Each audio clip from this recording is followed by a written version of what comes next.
So, have you ever been around a couple when one of them talked down to the other in front of other people?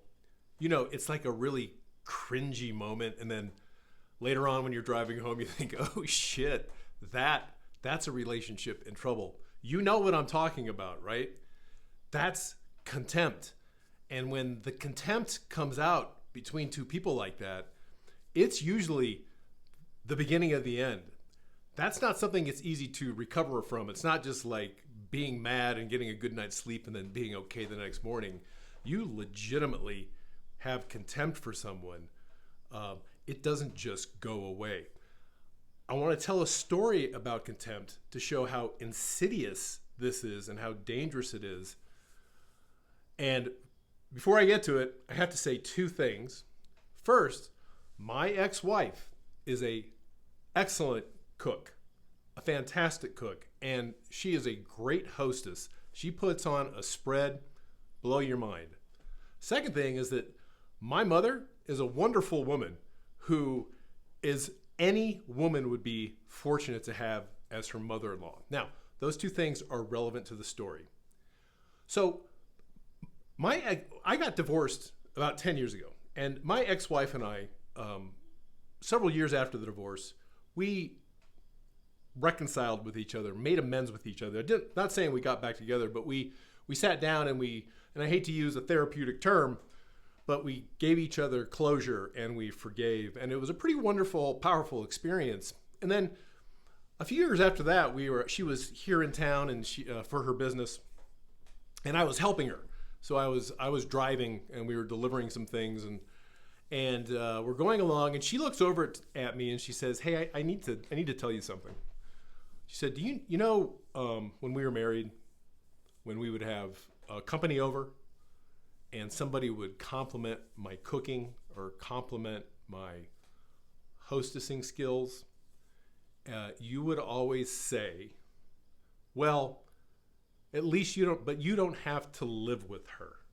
That's what I would say. I would say, "You don't have to live with her." And she looked at me and she said, "You know, you may have pretended like you were joking, but I know you weren't. And it really hurt me every time you ever said that in our marriage. It hurt. And I just wanted you to know that." And I looked over at her, and my first instinct was to become defensive. I thought, wait a minute, well, hold the boat. You're not my wife anymore. We're not married. I don't owe you this. And we've already had our say with each other. And I was about to become defensive, and I stopped and I thought about it. And I thought, oh man, I did used to say that. And it wasn't a joke. It was contempt. And I told her that. And I said, "You know what? You're right. I was wrong." And then I apologized for every time I had ever said that to her during our marriage. And she got very emotional. She said, "Oh God," she goes, "just thank you so much. I just wanted you to know that it always just really hurt." I said, "Fair enough." So we're driving along, and I said, "Hey," I said, "as long as we're doing this," I said, "you know, when we were married, you used to tell people when we had company over that the best thing about your marriage is your mother-in-law." And I looked over at her, and she was looking at me, shocked, wide-eyed, and she said, she started, and then you could see her mouth closed, and you could see the gears turning.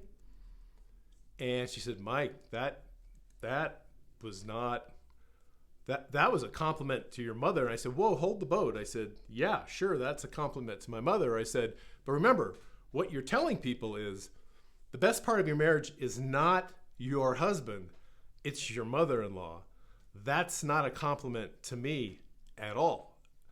And again, you could see the wheels turning, and she had to think about this for a while because she didn't like where this had gone at all. And finally she said, "Wow, you're right. That was contempt." And I said, "Yes, it was." And she said, "You know what?" And she apologized to me for every time it had ever happened. And here's the moral of this story, is that this slid into our marriage unnoticed between us, right? I knew what I was doing. She knew what she was doing, but it just became part of our routine, and it became part of the way that we interacted with each other.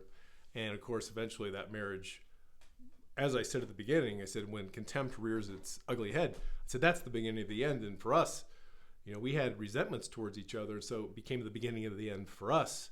But I didn't even realize what was happening until years later. And so I was very happy that we got to have that conversation, because it made me so much more aware of the idea of contempt between two people. And man, I'm so much more sensitive to it now, because when I hear it, I just cringe and I go, oh, and I literally say, oh shit, that's a relationship in trouble. So listen, moral of the story. If you find yourself talking your boyfriend, your husband, your girlfriend, your wife, your significant other, you talk them down in front of other people, or they talk you down in front of other people, you need to nip that in the bud, because it's not going away, and it's a sign of a problem. Good luck to you out there.